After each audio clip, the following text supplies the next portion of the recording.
Bismillahirrahmanirrahim. Assalamualaikum warahmatullahi wabarakatuh.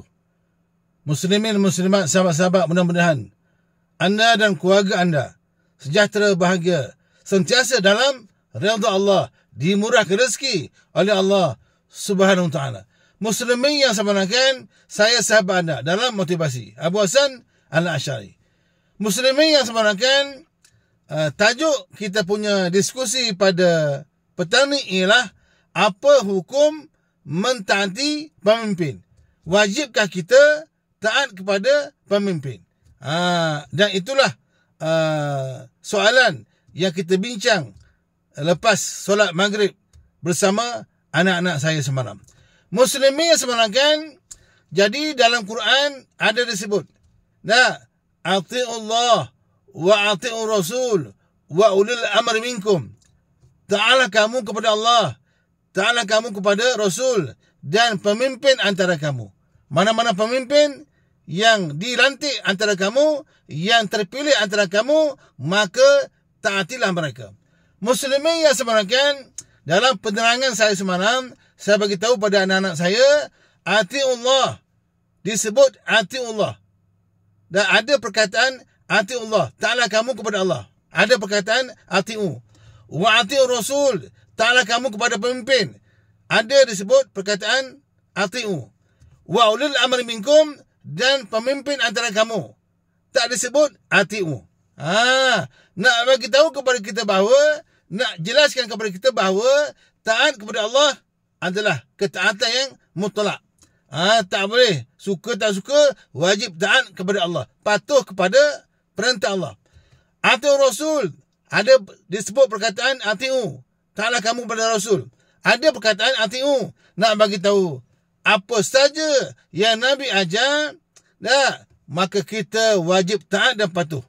Tetapi kepada pemimpin, wa ulil amri minkum, tak disebut perkataan ati'u. Nak bagi tahu kepada kita bahawa taat kepada pemimpin ni tidak mutlak, bergantung kepada bagaimana dia memimpin kita. Muslimin yang saya benarkan, pemimpin ni ialah Perdana Menteri ke, Sultan ke, Wakil Rakyat ke, MB ke, Ketua Menteri ke, itulah pemimpin.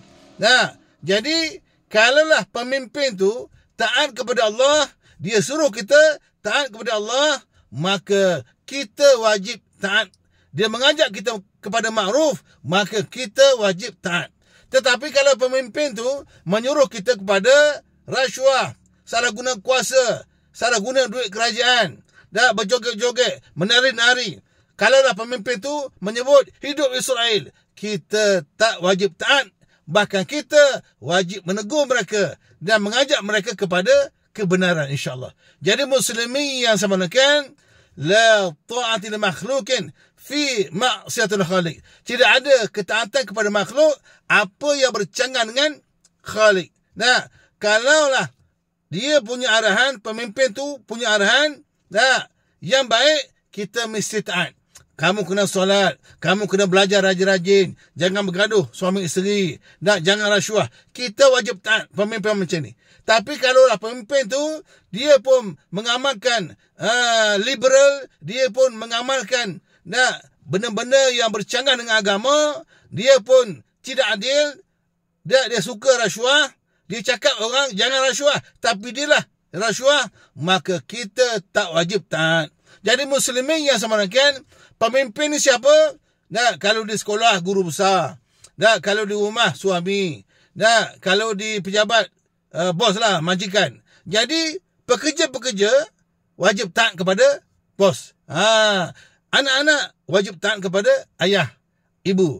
Di sekolah, pelajar-pelajar wajib taat, patuh kepada arahan guru besar ataupun mudir. Jadi ketaatan kepada pemimpin ni tak mutlak, bergantung kepada bagaimana dia ni memimpin kita. Mudah-mudahan kita semua mengambil ibrah dan pengajaran bahawa kita dalam bab kepimpinan ni mestilah amanah dan jujur.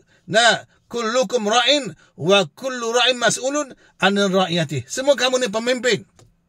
Dan setiap pemimpin tu akan dipertanggungjawabkan, akan disoal apa yang dia pimpin. Jadi marilah sama-sama kita pimpin keluarga kita kepada kebaikan, kita pimpin pekerja kita kepada siratal mustaqim. Tuan-tuan sekalian, follow saya di TikTok Ustaz Abu Hassan. Ila liqa. Ma salama arjukum daiman fi surur wa sa'adah anta insyaallah satajah fi hayah. Narakum fi next video. Assalamualaikum. Baik, terima kasih.